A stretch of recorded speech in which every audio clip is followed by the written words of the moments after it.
Testing, testing. 1, 2, 3.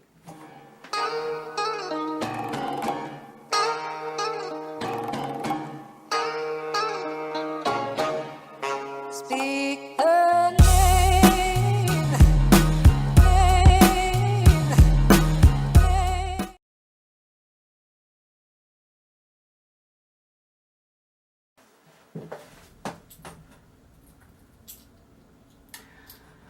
So today I wanted to talk about a topic that I don't feel is discussed often enough. I wanted to talk about advocating for yourself, the importance of defending yourself and not being afraid to confront people, especially when you sense that something in the milk isn't clean.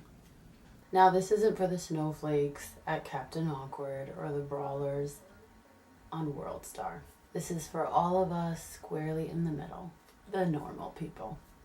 If more people stood up for themselves, advice columns would disappear tomorrow and Reddit's user base would decrease by 80%. I'm going to have faith in you guys and trust that 9 times out of 10, you know when something's wrong. You know when someone is disrespecting you or taking advantage of you or slipping 20s out of your wallet. You know? What we often wrestle too long with is whether or not we should say something. I feel like most people choose to say nothing, do nothing, and have the nerve to call it the high road. It isn't the high road. It's the pansy road for cowards and wussies. Everyone in this entire world is operating on their own self-interests. It's just a fact of life. It's how we're made, I guess. With that being said, there's going to be a lot of people who try to take advantage of you, manipulate you, try to have their way, especially if you're a woman. If you're a woman, you need to put everything down that you're doing right now and pay 100% attention, because this is mostly for us. It is extremely important to advocate for yourself. No one else is going to do it. Sometimes you think that other people will come to your defense, but most often they don't. Sometimes you're surprised at who actually ends up helping you when you're in a time of need or a time of difficulty. But the person that you can always rely on to help you and get you out of a bad situation is yourself. Along with advocating for yourself, you have to learn how to listen to your instincts. You're probably saying, well, how do I advocate for myself? How do I confront people? How do I attack an issue head on instead of cowering away? There's a lot of people who think that they're doing the right thing by taking the high road. Sometimes people take the high road because they think that they're doing the right thing. Sometimes people take the high road because they're scared. But what you're really doing when you ignore the problem is you're sending a nonverbal message to the perpetrator that whatever they're doing is not so bad. Whatever they're doing is okay.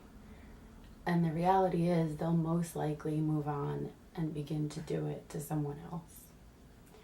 And you're probably saying, well, if they harass someone else, how is that my problem? It's always your problem. What the greater world does affects you because you don't live in a bubble and you don't live in a vacuum. If it's not you today, it might be you tomorrow. I've always been a big believer in defending myself. I think because I look a lot younger than I am and I'm of a petite stature, I've come across a lot of people who I think took one look at me and thought, perfect perfect sucker. She'll be the perfect mark. Little do they know that I'm quite ferocious. I wouldn't say so much like a chihuahua, but more like a dragon in disguise. So there's been multiple instances where people have been shocked at the fact that I've got quite a mouth on me and I'm not afraid to use it. Do not turn that into a dirty gif and send it around Twitter. I've been going through a situation for the past year, actually, that has taught me the importance of setting boundaries. The longer you wait to set boundaries, the less likely the other person is to take them seriously. If you set boundaries straight away, they're more likely to be respected. In order to know what boundaries are important to you and what boundaries shouldn't be crossed, you really need to know yourself. But that's going to be the topic of another video. The Me Too movement has its flaws, of course. Nothing is perfect.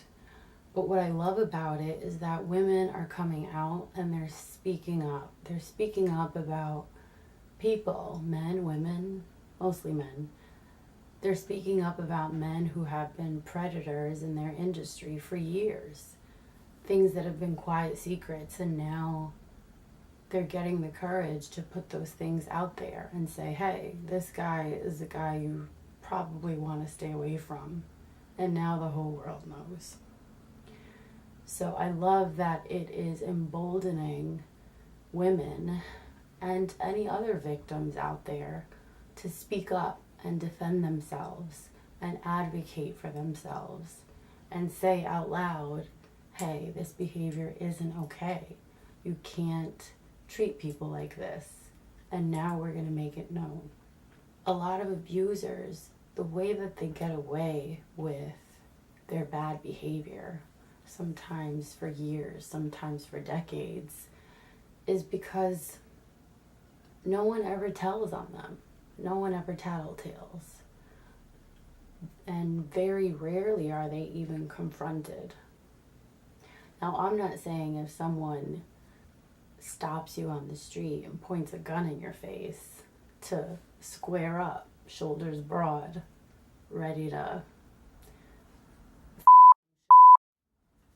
What I'm saying is that with people like your boss, your coworkers, your boyfriend, your girlfriend, your friends even, your roommate, your landlord, those are instances in which you should speak up. You're gonna see these people again. There is no running from it, because the longer that you do run from things, the worse they get. It's important to shine a light on bad behavior so that it no longer exists in the shadows, in the dark. It's important to shine a light on this behavior because sometimes in the light, they die, like vampires. Nobody is going to come to your aid the way that you will. And that's what I want you guys to remember. I'm not feeling this.